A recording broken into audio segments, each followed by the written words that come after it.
woman murdered by a Sinn Fein advisor has said expressions of regret about the killing are not enough. In this latest development, in a story that first emerged last week, Tom Travers was reacting to a newspaper interview given by Mary McArdle.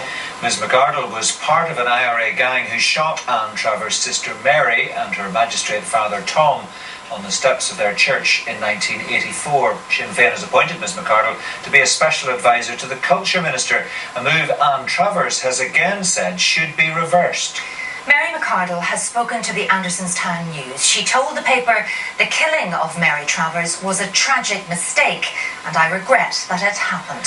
She added, if I were to begin to describe the specific context of conflict, I would be accused of trying to justify her death, and I have no wish to do that.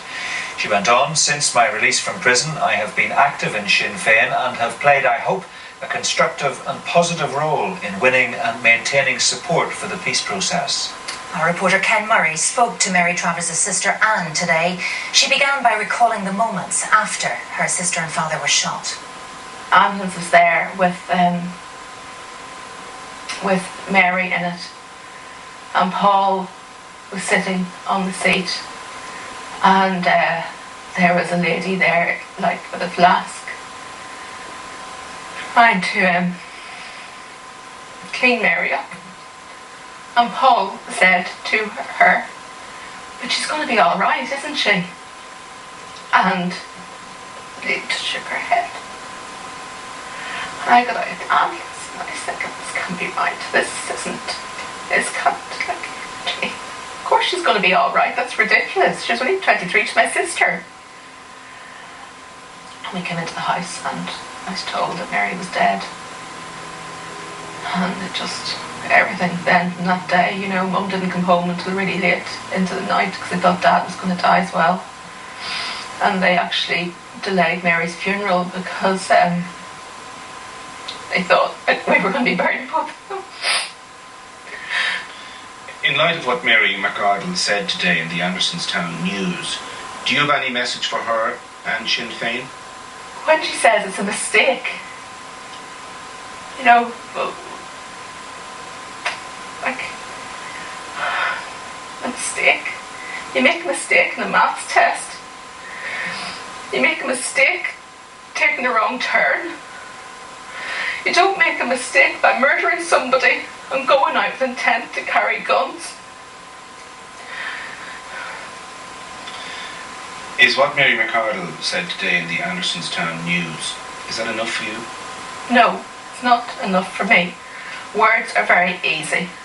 Words can be spoken by anybody, whether they mean it or they don't. Actions are what show whether or not you really are remorseful for something. Mary McArdle was quoted in that Andersonstown News as saying that she knew that there would be media interest in her past. You should take up this post. She knew that. Why did she not consider our feelings? She knew that. I've accepted she was released under the Good Friday Agreement. I've accepted that she's able to get on with her life and she's been able to do a lot of work for Sinn Fein. I've accepted her laughter that she can have. She enjoys family moments. I've accepted that she's entitled to all of that as a human being and under this agreement. But like, why can she not accept our rights as victims? Detectives now believe the gunman may have been at the same church mass as the Travers family before following them home and opening fire in a quiet residential side street. Mr. Travers, who was shot 6 times as he lay on the ground with his wife and daughter who died, is still critically ill in hospital. The magistrate refused to have a bodyguard or carry a gun for his own protection, even though he dealt with many terrorist court remands. He was also the presiding magistrate in the recent obstruction case against Gerry Adams, the day the Sinn Fein president was shot as he left court. One friend and local politician describes yesterday's shooting as the latest in a concerted attack against the judiciary. I have no doubt about that at all. To my knowledge, he is the 5th member of the Northern Ireland judiciary to have been viciously, cowardly and brutally attacked since the onset of these troubles in the last 15 years. I have known Tom Travers both as a practicing solicitor and as a magistrate for the last 4 or 5 years. I've appeared before him time after time after time, and I always found Tom Travers to be a man, as he is, a man with a great sense of justice and an awful lot of the milk of human kindness in him.